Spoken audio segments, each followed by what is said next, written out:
자, 2024년 1월 말 리밸런싱 하겠습니다. 개인 영상 기록이에요.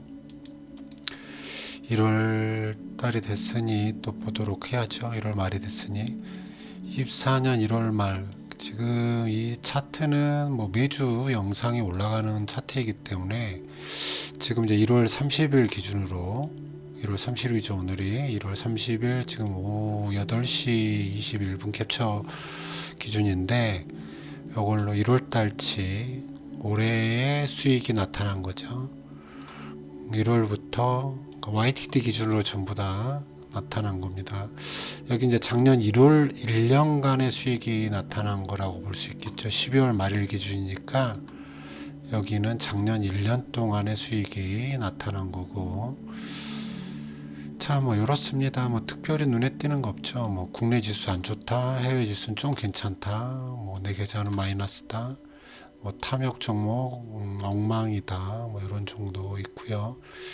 ISA라든지 뭐 연금에 대한 게 좀 들어와 있고, 파리 같은 경우에는 작년에 1년 동안 14% 벌었는데 파리는 한 달 동안 12%를 벌었네요. 뭐 이런 거 좋은 거고, 크립토 젠포토 정확하지 않은 수치인 것 같죠.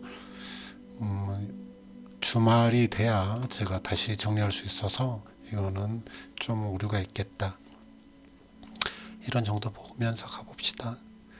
자, 빅4 보겠습니다. 빅4는 뭐 크게 변화가 없어요. 네 종목 그대로 했고요. 비중도 똑같이 유지를 하고 있습니다. 테슬라가 작년까지 수익이 좋았다가 올해는 좀 안 좋은 상태다, 뭐 이런 정도. 뭐 185불 아래에서 좀 사볼 수 있겠다, 이런 얘기를 앞전 영상에 드렸었던 것 같고, 자, 일본 주식이 지금 2621번이 뭐 썩 좋은 상태가 아니죠. 뭐 그러나 뭐 계속 유지할 생각이고요. 앞서 봤던 파리 부분이 조금 더 올라와서 괜찮아진 모습, 이런 정도 보고 넘어갈까요? 전반적으로는 이게 지금 크게 변동이 없다면 조금의 이익이 있나, 이런 정도. 자, 살려서요는 제가 가지고 있는 전략 중 가장 오래된 전략이긴 한데 지금 2년 2개월 29일째 되고 있죠. 꽤 오래됐는데 뭐 크게 뭐 지지부진합니다. 기본적으로는 연구 포트폴리오를 기준으로 만들어서 V 전략과 뭐 B 전략을 섞고 거기에다가 듀얼 모멘텀 전략까지 섞어서 쓰고 있긴 한데, 뭐 크게 뭐 눈에 확 띄는 실적을 보여주고 있지는 못한 그런 전략인 것 같아요.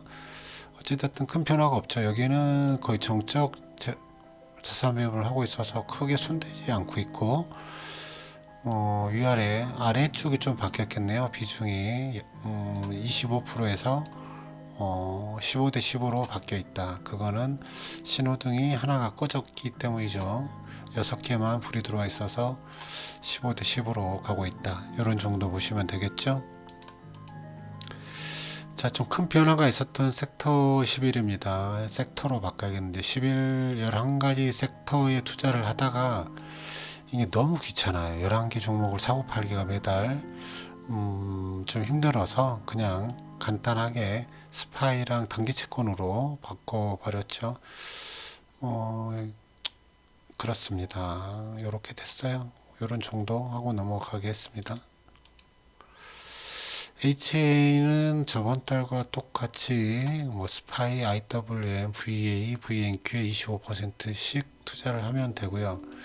수익률이 국내가 좀 좋고 해외는 좀 나빠졌고 그러네요.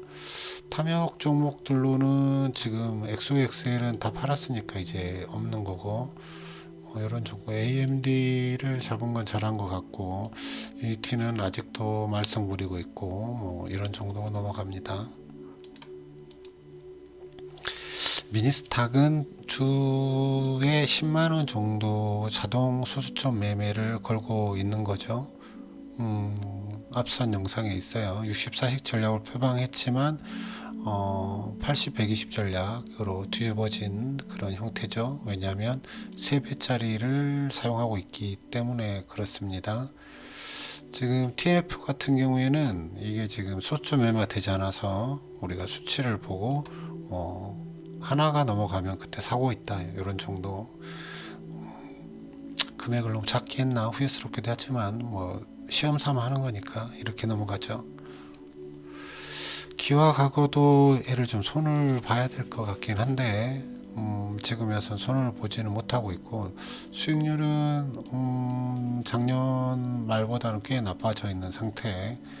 물론 이제 세 종목, 우리 짝순봉 매수를 하는 세 종목도 여기는 뭐 수익 실현이 좀 있었기 때문에, 특히나 셀트리온 같은 경우에 40% 이상에서 거의 50% 됐었죠. 뭐 거기서 이제 거의 털어냈기 때문에 좀 그런 거고, 최근에 SK가 올라와서 이 모양입니다. 20 몇 프로까지 빠졌었다. 후회되는 건 삼성전자가 20% 수익률을 찍었을 때 작년 어느 때쯤인가 그랬었던 것 같아요. 그때 좀 정리를 했어야 됐나, 이런 반성도 조금은 해봅니다. 자, 기와과거는 조금 이 ETF 쪽을 수정을 좀 하긴 해야 될 것 같습니다. 배당 성장은 뭐 볼 게 있나요? 똑같은 종목들을 보고 있고요. 투자 비중에 맞춰서 해보려고 하고 있습니다. 작년 말보다는 수익률이 나빠졌다.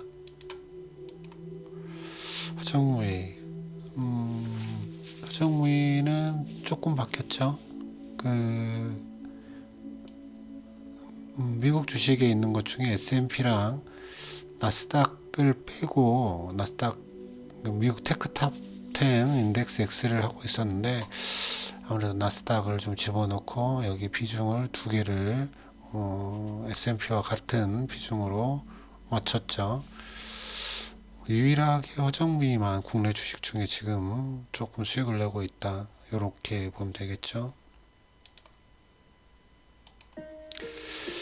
K월웨더는 정적인 자산 배분을 하고 있죠. 4월, 10월 말 리밸런싱을 하기 때문에 이제 직관적으로 우리 수익률 비교가 좀 더, 이게 뭐 배당을 좀 빼고 이 전략에 대한 수익률만 나타나는 건데, 올해도 2는 조금은 안 좋아졌다. 올해도 1은 좀 나아졌다. 국내형 K월웨더 말입니다. 낭중지추 소형주 전략인데요. 소형주 전략이 이게 1월 둘째 주에 어떻게 마무리를 지어보려는 처음의 계획이 맞았었나 싶기도 합니다. 10% 정도 했던 게 한 5% 정도로 절반 정도 수익률이 좀 감소했죠.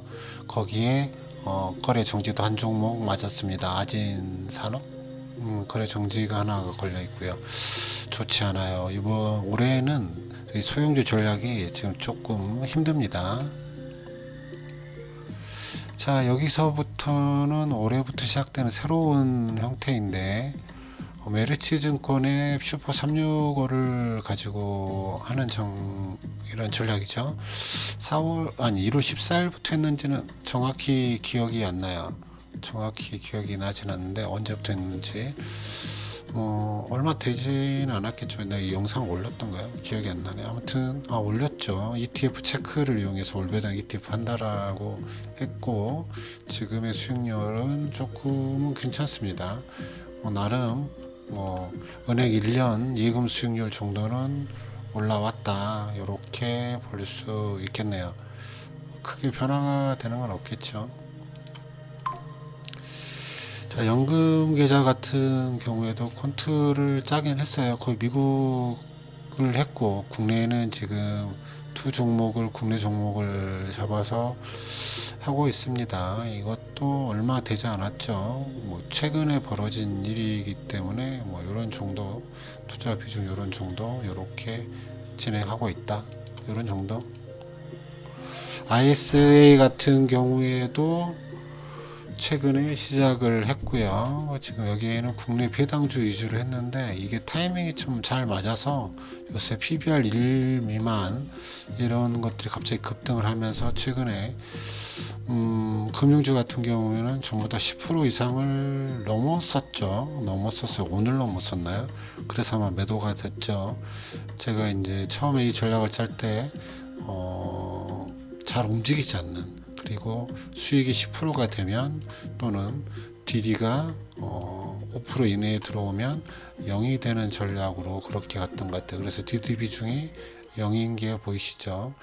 이게 DD가 5% 이내에 들어오면 우리가 투자 비중을 그냥 주지 않는다, 이런 형태로 만들어져 있는 IS 배당입니다.